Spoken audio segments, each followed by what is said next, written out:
خداوند یسوع مسیح کے بابرکت اور زندہ جلالی نام میں آپ سب سننے والے تمام ایماندار بہنوں بھائیوں کو میرا سلام پہنچے۔ عزیز بہنوں اور بھائیوں، آج پورا دن ایک ایماندار ہونے کے ناطے سے میں نے ضرورت مند لوگ، دکھی لوگ، پریشان لوگ، ان کے بارے میں تو سوچ و بچار میں نے دن گزارا۔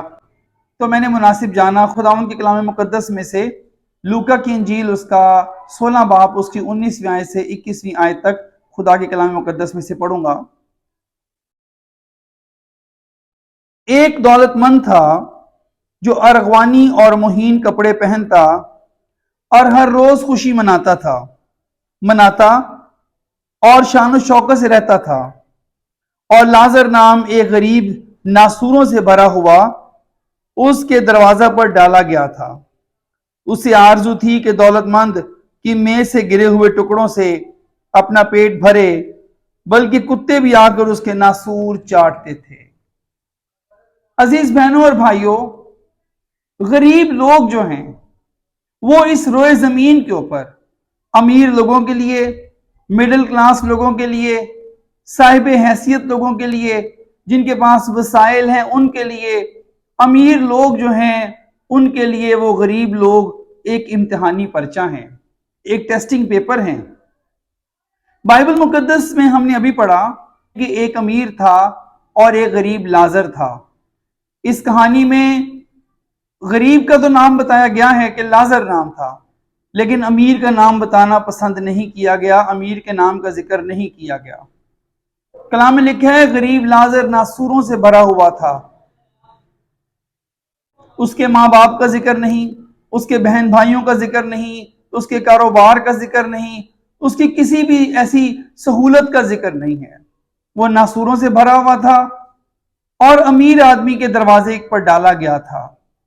میں یہ سمجھتا ہوں کہ غریب لازر کو امیر آدمی کے دروازے پر ایک امتحانی پرچے کے طور پر، ٹیسٹنگ پیپر کے طور پر خدا نے ڈالا تھا، کیونکہ دیکھا یہ گیا ہے کہ امیر لوگ وہ اپنے آپ کو ہمیشہ اپنے میں مگن رہتے ہیں، اور زیادہ تر امیر لوگوں کی یہ سوچ ہوتی ہے کہ شاید سب ہی ہماری طرح ہیں۔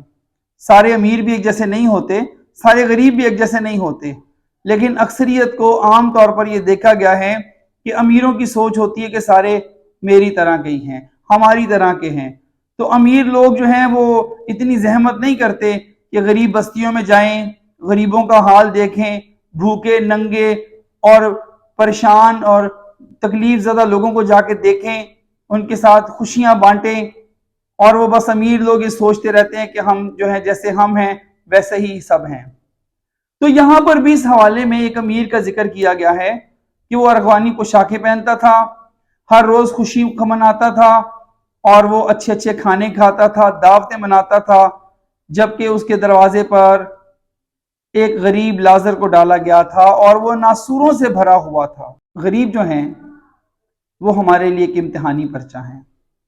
اگر ہم بات کریں استثنا 15 باب کی 11 آیت میں لکھا ہے، خداوند خدا فرماتا ہے اور کنگال سدا ہی تیرے ملک میں پائے جائیں گے۔ خداوند یسوع مسیح نے بھی جب مریم عطر لے کر آئی اور خداوند کے قدموں پر ڈالا، تو خداوند یسوع نے بھی کہا غریب تو ہمیشہ ہی تمہارے ساتھ ہے۔ خداوند یسوع نے کہا غریب تو ہمیشہ تمہارے ساتھ ہیں۔ اور پرانے عہد نامہ استثنا کی کتاب میں 15 باب کی 11ویں آیت میں بھی لکھا ہے کہ کنگال سدا تیرے ملک میں پائے جائیں گے۔ عزیز بہنوں اور بھائیوں، دنیا کے اندر ہر محلے میں، شہر میں، صوبوں میں، ممالک میں، پوری دنیا میں، دنیا بھر کے اندر، روئے زمین کے اوپر جگہ جگہ ہمیں غربت سے مارے لوگ ملتے ہیں۔ پچھلے دنوں ایک ویڈیو وائرل ہوئی اور اس ویڈیو کے اندر یہ دکھایا گیا سوشل میڈیا پر کہ کوئی گاؤں ہے، وہاں کے لوگ جو ہے وہ مٹی کی بنی روٹیاں کھاتے ہیں، ان کے پاس کھانے کے لیے گندم اور سالن نہیں ہے، روٹیاں نہیں ہیں، اور وہ مٹی کی بنی روٹیاں کھاتے ہیں۔ یہ غریب کبھی ختم نہیں ہوں گے۔ کلام کی شہادت ہے، یہ کلام فرماتا ہے کہ کنگال سدا تیرے ملک میں پائے جائیں گے۔ کہاں ہے خدا؟ انڈیا میں غربت، چائنا میں غربت، پاکستان میں غربت، امریکہ تک میں بہت سارے لوگ غریب ہیں، ہوم لیس ہیں، جن کے پاس اپنا گھر نہیں ہے، نوکریاں نہیں ہیں، مشکلات کا شکار ہیں۔ دراصل خدا جو ہے وہ غریبوں کو زمین پر رکھ کے تو امیروں کا امتحان لیتا ہے۔ ازرو بائبل مقدس، خدا نے اس امیر کا امتحان لیا، اس کے دروازے پر ایک ٹیسٹنگ پیپر ڈال دیا، امتحانی پرچہ ڈال دیا، یہ اس کے بارے میں کیا سوچتا ہے۔ جو کچھ یہ سوچے گا وہی اس کی جزا اور وہی اس کی سزا بن جائے گی۔ مثبت سوچے گا، اس کی مدد کرے گا تو وہ اس کے لیے اجر بن جائے گا، جزا بن جائے گی۔ کچھ نہیں سوچے گا، اس کو نظر انداز کرے گا، صرف اچھی چیزوں کی تلاش کرے گا، دکھی سے نظر ہٹا لے گا تو وہ اس کے لیے سزا بن جائے گی۔ عزیز بہنوں بھائیوں، آج سوشل میڈیا کے اوپر جگہ جگہ ہمارے ایماندار بہن بھائی کلام سنا رہے ہیں، گیت گائے جا رہے ہیں، ہمیں ہر طرف بظاہر سرگرمیاں نظر آ رہی ہیں، بہت خوشی کی بات ہے، بہت اچھی بات ہے، لیکن ہم نے صرف لسنر نہیں بننا بلکہ ڈوورز بھی بننا ہے، ہم نے کرنے والے بھی بننا ہے۔ جہاں ہمارے جوش، ہمارے نعرے، ہمارے ولولے، ہمارا کلام، تو اس کے ساتھ ساتھ ہم پر واجب ہے کہ ہم اپنے ہر ایک بات کو عملی جامہ پہنائیں۔ That's very very important. مقدس پولس رسول کرنتھیوں کے خط میں لکھتے ہیں کہ میں اپنے بدن کو مارتا کوٹتا اور قابو میں رکھتا ہوں تاکہ کہیں میں منادی کر کے نامقبول نہ ٹھہروں۔ غریب غربا جو ہے وہ ہمیشہ ہمارے ساتھ اس دنیا میں پائے جائیں گے۔ اگر ہم مڈل کلاس لوگ ہیں، ہم بہت کچھ نہیں کر سکتے لیکن ہم کچھ تو کر سکتے ہیں۔ چاہے ہم مڈل کلاس لوگ بھی ہیں، اگر ہم بہت کچھ نہیں کر سکتے کچھ تو کر سکتے ہیں۔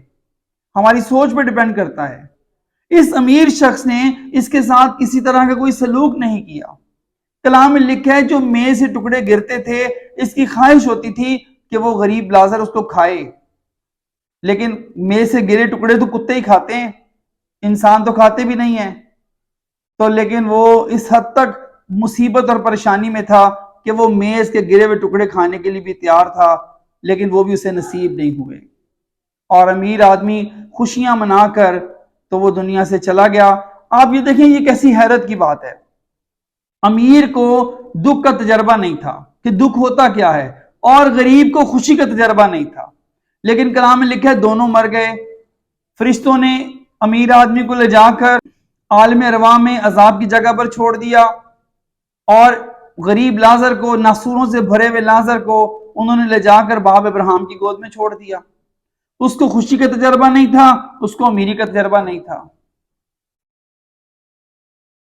ہم سب نے، یہ جو غریب لوگ ہیں، یہ ہمارے لیے ایک امتحانی پرچہ ہے۔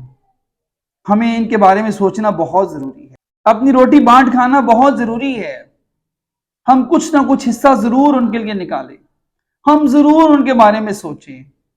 صاحب حیثیت لوگوں کے لیے، مڈل کلاس لوگوں کے لیے وہ ایک امتحانی پرچہ ہے، ٹیسٹنگ پیپر ہے، ہم نے اس میں پاس ہونا ہے۔ جتنا زیادہ ہم غریبوں کی فکر کریں گے، قدر کریں گے۔ مدر ٹریزا کہتی ہے میں غریبوں کے لیے خدا کا شکر ادا کرتی ہوں۔ کیسی بات ہے۔ میں آپ کے سامنے مدر ٹریزا کے کچھ اقوال زری پڑھنے لگا ہوں، مجھے امید ہے کہ آپ کو ان سے برکت ملے گی۔ خداوند ہماری محبت کا جواب دیتا ہے۔ اچھے کام ہی ہیں جو محبت کی زنجیریں بناتے ہیں۔ صرف خداوند ہی ہماری اصل ضرورت سے واقف ہے۔ یسوع ہمارے پاس آ کر خوش ہوتا ہے۔ میں خداوند کا قلم ہوں، میں خداوند کا آلہ ہوں۔ محبت ہر موسم کا پھل ہے۔ خداوند ہماری محبت پر ضرور توجہ دیتا ہے۔ امن کا آغاز ایک محبت سے ہوتا ہے۔ مجھے خدا ہر کسی میں دکھائی دیتا ہے، خاص طور پر مصیبت زدہ لوگوں میں۔ خداوند خوشی سے دینے والوں کو عزیز رکھتا ہے۔ عبادت اور محبت یہ وہ جال ہیں جس سے ہم اپنی روح کو پکڑ سکتے ہیں۔ ہمیں غریبوں کے لیے خدا کا شکر ادا کرنا چاہیے۔ عزیز بہنوں اور بھائیوں، ہم سب ڈاکٹر روتھ فو سے واقف ہیں، جس نے پاکستان میں آ کے مسیحیوں کا سر بلند کیا اور خداوند کے نام کو جلال دیا۔ ڈاکٹر روتھ فو جرمنی کی رہنے والی تھی۔ جب اس کے بھائی کو علاج نہیں ہو سکا، جنگ کے دوران اس کے بھائی کی ڈیتھ ہو گئی، تو اس نے یہ عہد کیا کہ وہ غریبوں کے لیے جیے گی۔ اور پھر جب وہ پاکستان میں آئی، پاکستان سے اسے انڈیا میں جانا تھا، کیتھولک کی نن بن کر آئی، تو جب اس نے یہاں پر کوڑ کے مریضوں کو دیکھا تو وہ پاکستان میں رہ گئی۔ آج ایک اسلامی ملک میں آپ یہ دیکھیے کہ غریبوں کے لیے جینے والی خاتون کو کتنا بڑا احساس ملا، بڑے بڑے سول ہاسپٹل ڈاکٹر روتھ فو کے نام پر ہیں۔ مدر ٹریزا نے 91 ملکوں میں یتیم خانے کھلوائے، ڈاکٹر روتھ فو نے اتنا بڑا مقام بنایا۔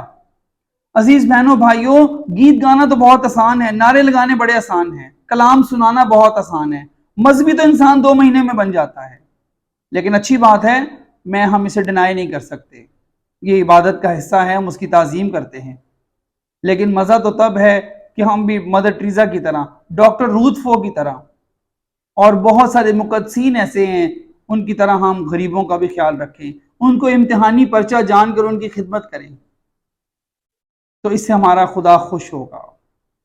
خداوند آپ کو برکت دے۔ شکریہ۔